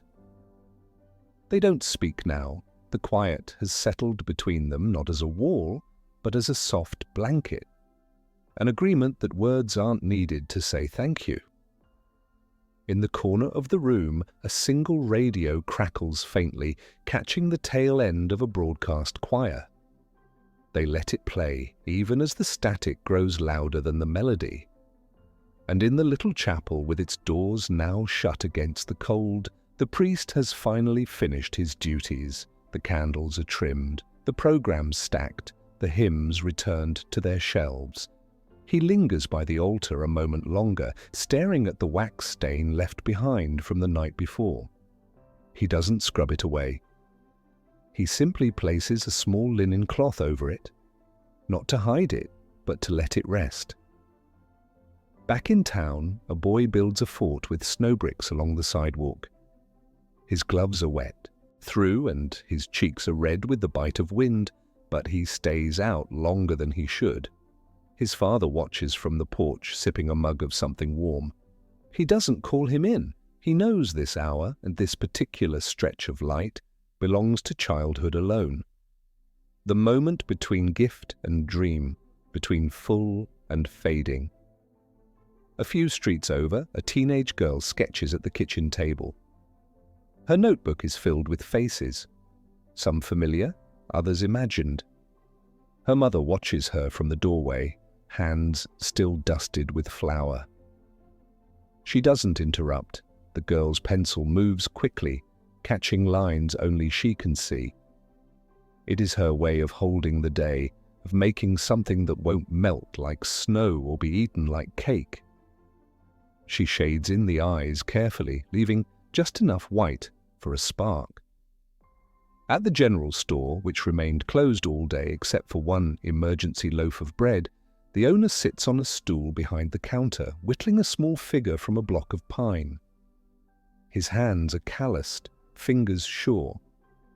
The shape has no clear form yet, something between a bear and a man, but he carves anyway, content not to know what it will become. The shavings fall like curled paper to the floor, collecting in a pile that smells faintly of resin and memory. Outside, the square begins to empty. The last of the children are called home with soft whistles and door creaks. A girl waves goodnight to a boy and disappears around the corner, leaving behind a trail of boot prints that don't quite match his own. The boy stays a moment longer, just long enough to watch the street lamps blink on, one by one like stars rehearsing their entrance. You walk slowly now, your breath visible, your steps matched by the low whistle of a passing train in the distance. The sound doesn't bring fear or longing, only rhythm, the kind that speaks to movement, to distance, to the knowledge that someone, somewhere, is also looking out at snow and light and thinking of home. Through one window, you see a father show his son how to play a simple tune on the harmonica. The boy blows too hard at first, laughter spilling out louder than notes. The father gestures gently, then tries again. The next attempt is better, not perfect, but clearer. The tune is one you've heard before, though you can't quite name it. It curls through the glass like smoke, disappearing into the evening. And then there's the widow, sitting in her armchair, her knitting paused in her lap. The box from earlier sits unopened on her side table. She hasn't eaten the cookies, she hasn't touched the card. But her hand rests on the wool-wrapped lid, and her thumb moves slowly back and forth along the fabric as though memorizing its weave. She watches the fire, not because it needs tending, but because it reminds her of being needed. You pass a house lit only by a single candle in the window. No movement inside, no voices. But the light glows steady, not flickering, not dimming. It feels like a signal, not to call for help, but to declare presence, that someone is still here, that today happened, that it mattered. And as the sun finally dips behind the hills, leaving a stretch of pale lavender in its wake, the town exhales. Doors are shut gently, curtains drawn, fires fed one last time. The day has not been loud or extravagant, but it has held its shape. It has given what it could. You pause at the top of the hill one last time, looking back at the quiet sprawl of rooftops and fences and flickering windows. A dog barks once, then settles. The chapel cross catches the last of the light before vanishing into shadow. You stand there, not because there is more to see, but because there is more to feel. This day, in all its stillness, has settled into you like a breath you hadn't realized you'd been holding. And it is enough. Night doesn't arrive all at once. It slips in through the corners, soft as velvet, settling in door frames and under eaves. The town does not resist it. Lights are dimmed one by one, not out of exhaustion, but as a kind of reverence. There is something holy in this darkness, not because it hides things, but because it holds them without judgment. In the house near the edge of the square, the boy has been carried to bed, his fingers still curled slightly, as if gripping the reins of his wooden horse, even in sleep. His sister lies beside him, her braid undone, one foot kicked out from under the quilt.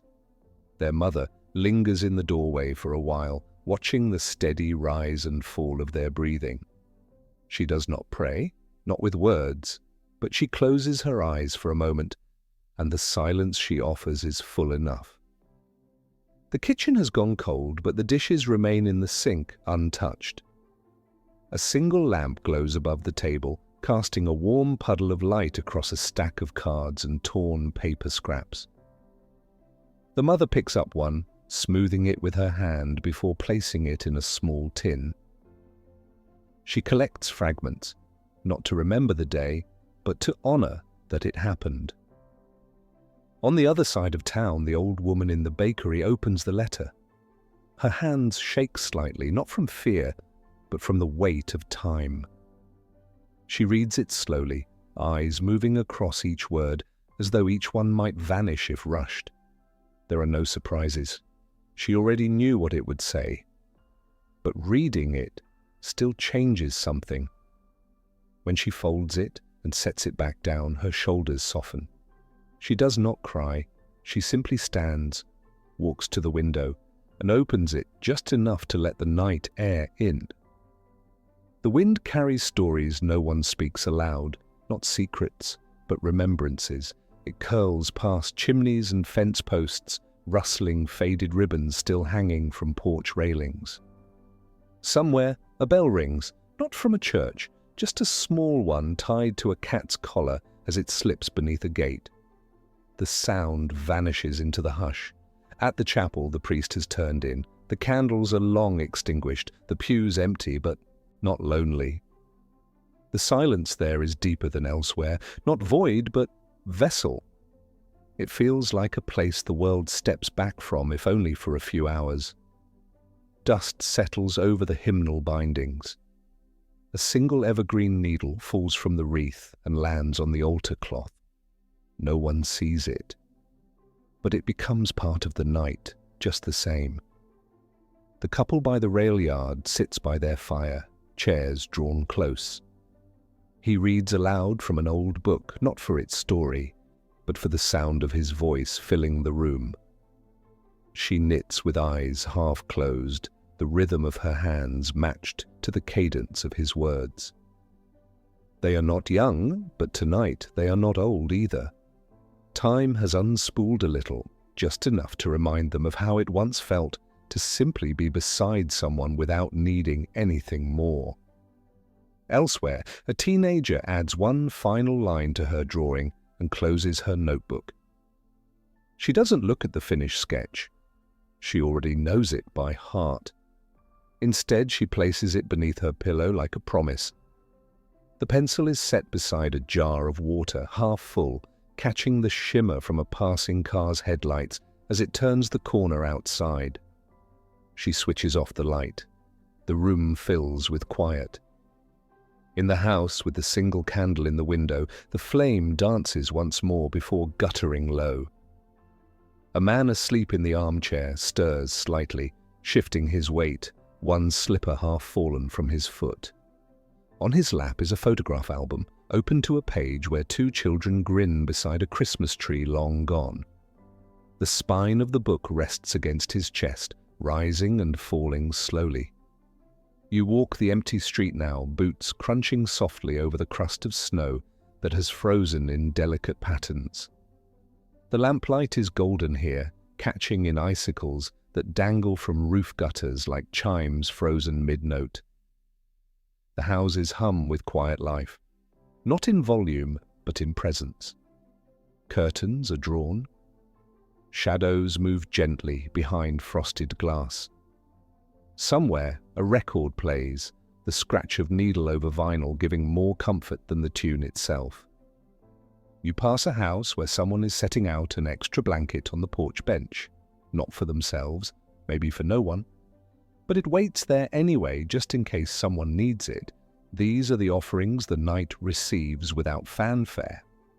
Past the square, the boy's snowman still leans at its crooked angle, untouched since morning. Its button eye glints faintly.